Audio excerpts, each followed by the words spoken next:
Hey, this is Jeff with The Building Boys. By trade, I'm a chiropractor, and I own other real estate ventures such as extended stay suites and long-term rentals. One day a week, I grow my passive income portfolio. In these videos, I will be working alongside my father building our next passive income stream, a senior citizen fourplex. Watch our videos and repeat the process for yourself so you can become financially free.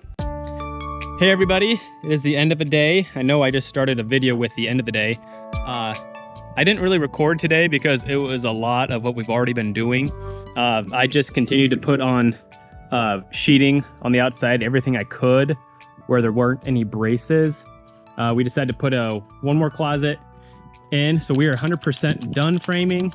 Friday, so in 2 days, the trusses start to get hung. However, did you notice this massive trench? We had the internet guys come out to bury their fiber optic thinking it was going to be a nice easy deal like this part. Look how clean that is. However, they hit a bunch of old foundations and a bunch of boulders, so they can't put that back in, because if you push that right back in, it'll just sever that fiber optic cord. So change of plans, we have to get a rock sifting bucket on the tractor hopefully tonight and sift the dirt down in there about 6 inches, and then we can throw a bunch of this crap back over it.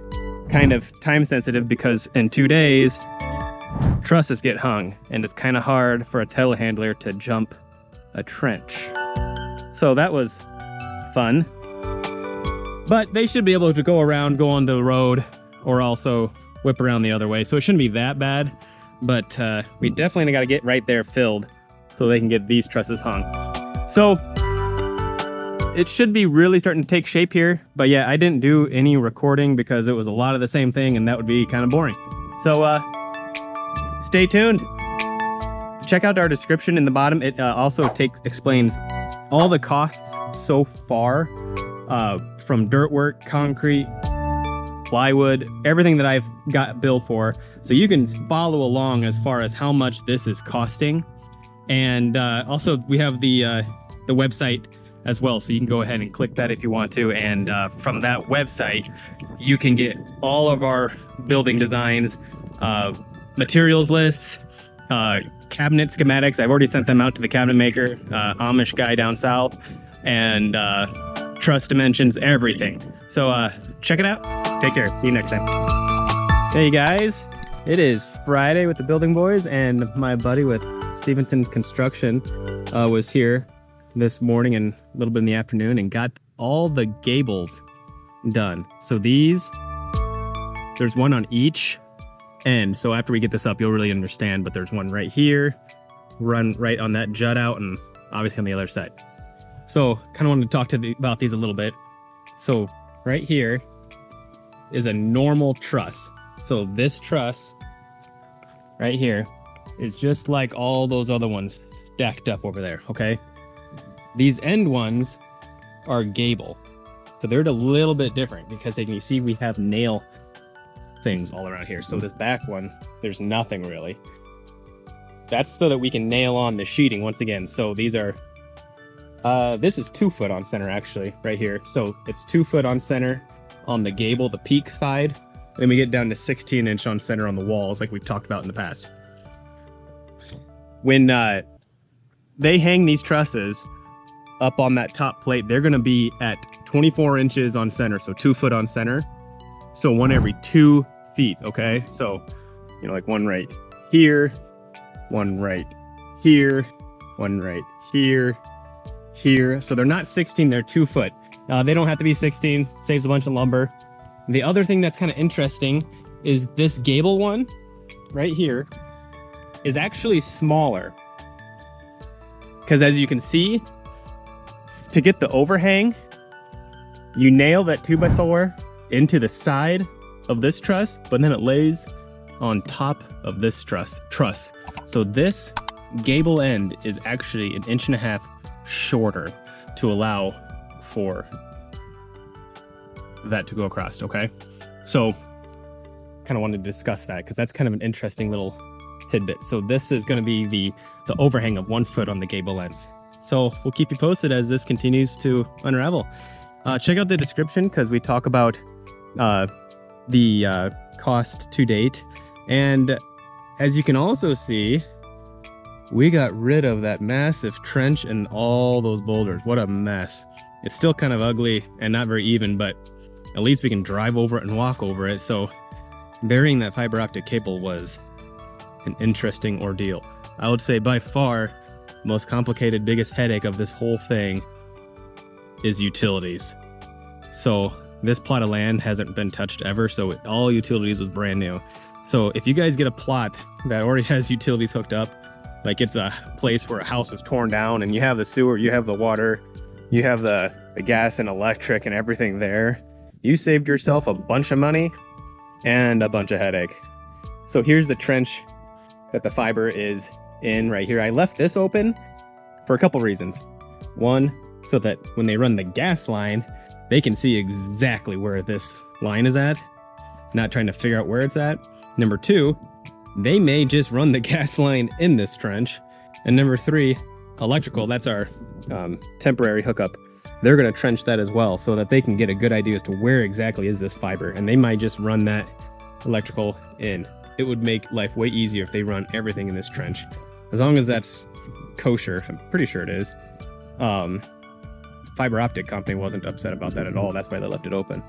So then when we get that all ran, we can pour this concrete pad ready for the patio and ready for the renters in the spring. All right, check out the description, check out our website, buildingboys.com. Hey everybody, it is a beautiful Tuesday after Labor Day, and I wanted to show you a little bit of update on the trusses.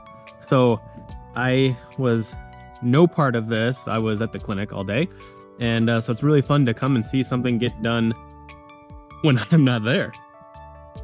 A lot can get done when you have a telehandler. I really wish I had one.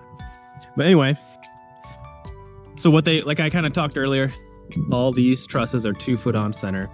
They put these gable ends all together on Friday. All they had to do was just throw them up there. And I really don't know if there's a whole lot more to talk about this.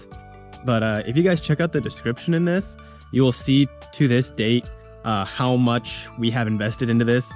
So you can have follow along with us in the journey and see how much this is costing and see if you can pull this off yourself. Go to our website, buildingboys.com, and you can get all these building schematics so you can do this yourself. We're giving you all the tools so you can do this yourself, or if you want to, do the same blueprint but hire someone else to do it, that's completely cool too. But yeah, keep on following, and tomorrow, where these trusses and those trusses come together, they're going to be doing, call them jack trusses. And that's basically where they just tie this all together and make it look nice and neat. So I'm assuming that's what they're doing tomorrow. And then they'll start getting the sheeting on, get the tar paper on, getting it shedding water, and then I'll have fun shingling. Yay. All right, take it easy. Hey, there's something else I wanted to kind of talk about briefly before this is all covered up. I'm going to try and touch this with a 2x4 so you can know what I'm talking about. This right here, it's like 2 inches, maybe 2.5 inches of space. The reason for that is we asked for that. I forgot what they even call that. I'll have to remember what that's called. But basically, you can make it so you don't have that, and basically the truss would just sit right on the plate. That's fine. The downfall is at that junction there would be 0 insulation. So this way we can actually get 2 inches of insulation in there, or else it would just be a 0 R value basically. But that was a quick little tidbit. Hey everybody, we are in my dad's barn. So we have our metal brake in here. It is an 8-foot metal brake. What we're doing today is cutting 3-inch pieces with a bend at 1/2 inch, making one part 2.5 inches with a bend at 1/2 inch. Okay, this is that piece of metal I talked about that we're going to put at the bottom of the OSB. So here's a piece of OSB. Imagine this is the bottom of the building. So we're going to put a piece right here and going back, and then we're going to caulk this up against the foundation. So that's going to make a nice watertight seal so that when rain is coming down, splashing a rainstorm, it doesn't bounce back up and start to degrade that edge, because OSB is great, but it's not great with water. So we'll get after this. Hey guys, it's a pleasant surprise when you get off work and you see a lot more progress being done here. So they got a bunch of sheathing done, as you can see. We still don't have the these trusses tied into these yet, but you can kind of see how they left an opening up there. That is so I can just have one crawl space to go and dump insulation from here, walk through the garage, in the attic, and over there. So it'll make a way for me to get in there, basically. So it saves you on sheeting to not put that OSB up. Maybe you can see it better if I go back. So after they get all this sheeting on, they'll start putting those jack trusses up and tying it all together, and it'll look really nice. So we're making progress. Hey everybody, I just wanted to show you guys the roof 100% sheathed. I like to call it sheeting, but I think there's a TH, so sheathing. So this thing is perfect. Now we just got to get that tar paper, synthetic tar paper, I guess, and what do they call it? Ice and water, which is what you put on the bottom 3 or 4 feet. Just so if you have like an ice dam on the gutters, it doesn't get underneath and start to rot that OSB. So that ice and dam sticks adherently right to the bottom 3 feet. So you'll see that as we get going. But almost got all the sheeting on the sidewalls. I got the steel on that bottom so that any splash from the dirt up doesn't start to rot the OSB. And we got to get this Tyvek so we can have this thing completely waterproof. It's just been a slow process because we do this 1 day a week, but it can be done. All right, keep watching.